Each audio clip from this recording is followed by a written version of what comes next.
যারা এরকম ডিপ্রেশনে ভোগে তাদের যদি চারিপাশে আমরা যদি থাকি তাহলে মানুষটা কিন্তু ধীরে ধীরে এইভাবে তার মানে পরিস্থিতিটা এরকম হয় না আর কি। আর অ্যাকচুয়ালি এই কথাটা কাকে বলছি বলো তো, আমার মায়ের উদ্দেশ্যেই করেই বলছি। আসলে একা একা থেকে থেকে মানসিক চাপ পড়ে মানে এরকম অবস্থা। এটা ধীরে ধীরে হয়েছে যতদিন মানে জবে থেকে আমার বাবা মারা গেছেন তারপর থেকে আস্তে আস্তে মা এরকম ডিপ্রেশনে ভুগছে আর কি। মানে ধীরে ধীরে মানুষটা পরিবর্তন হয়ে গেছে। তো তাই জন্যই ডাক্তার দেখাতে এসেছি। তোমরা হয়তো ভাববে যে কি হয়েছে, সবাইকে তো সব কিছু সব রকমভাবে বলা যায় না। আসলে কি বলো তো, একা একা থাকতে থাকতে মানুষটা এরকম হয়ে গেছে। চলো বন্ধুরা, ডাক্তার দেখানো হয়ে গেছে, ওষুধ কিনে এবার বাড়ি যাচ্ছি। বাড়ি যাওয়ার পথে কিন্তু বৃষ্টি হচ্ছিল, আর রাস্তাতে বুঝতেই পারছো আমার মা হচ্ছে এমন হয়ে গেছে। আগে কিন্তু এরকম ছিল না, মানে হাসি খুশি সব সময় আমাদের বাড়িটা জমজমাট থাকতো। ধীরে ধীরে এরকম হওয়ার কারণ কি বলো তো, যবে থেকে আমার বিয়ে হয়ে গেছে বাড়িটা পুরো আস্তে আস্তে ফাঁকা হয়ে গেছে। আর তারপর যখন আমার বাবা মারা যায়, আজ থেকে প্রায় 8-9 বছর আগে, তো 10 বছর আগে আর কি। তো তারপর থেকে বাড়িতে পুরো আমার মা একা হয়ে যায়। ভাই তো সবসময় বাড়ি থাকে না, কাজের মধ্যে থাকে। আর তার জন্যই আমার মায়ের আস্তে আস্তে নানা রকম চিন্তা করতে করতে এখন কেমন যেন নিস্তব্ধ হয়ে গেছে। বেশি একটা কথাবার্তা বলতে ভালোবাসে না, মানে সারাক্ষণ ধরে চুপচাপ থাকে, শুয়ে থাকে, এরকম একটা মানুষ, মানে এরকম একটা পেশেন্ট তৈরি হয়ে গেছে আর কি। তো চলো বন্ধুরা, বলে দিলাম আমার মায়ের কি সমস্যা হয়েছে, তাই জন্য ডাক্তার দেখাতে গেছিলাম। আর চলো এবার দেখো রাস্তায় বৃষ্টি হচ্ছে।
তো বন্ধুরা, ডাক্তার দেখাতে গেছিলাম ব্যারাকপুর। তো ব্যারাকপুর পলতা ইছাপুর প্রচুর বৃষ্টি হচ্ছিল। আর এখন দেখো চলে এসেছি শ্যামনগর, আমার বাপের বাড়ির জায়গা। তো সেখানে দেখো খুব একটা বৃষ্টি হয়নি, তবে এখন থেকে শুরু হবে আস্তে আস্তে বৃষ্টিটা। আর এই জায়গা থেকে এই জায়গায় আমরা কত যাওয়া আসা করেছি, এখন যেন অনেক অচেনা অচেনা মনে হয়। তার কারণ কি বলতো, অনেক দিন পর অনেক দিন কি প্রায় অনেক দিনই, অনেক বলতে পারো হয়তো 1 বছর প্রায় হবে হয়তো। পাশাপাশি মানে একটা স্টপেজ আগে পিছিয়ে থাকলে কি হবে, আগের মতন আর বেশি আসা যাওয়া হয় না আর কি। তো অনেকটা নতুন লাগে, আবার অনেকটা পুরনোও লাগে। তো তোমাদের কাছে সেই জিনিসটা দেখিয়ে দিলাম। তো চলো বন্ধুরা, এবার আমরা বাড়ির উদ্দেশ্যে রওনা হচ্ছি।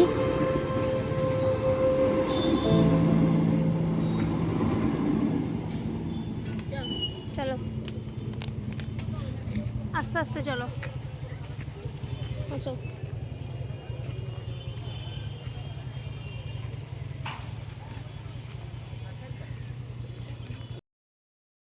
বিয়ের আগে যদি কোথাও যেতে হতো তো এই সব রাস্তা দিয়েই কিন্তু আমাদের যেতে হতো।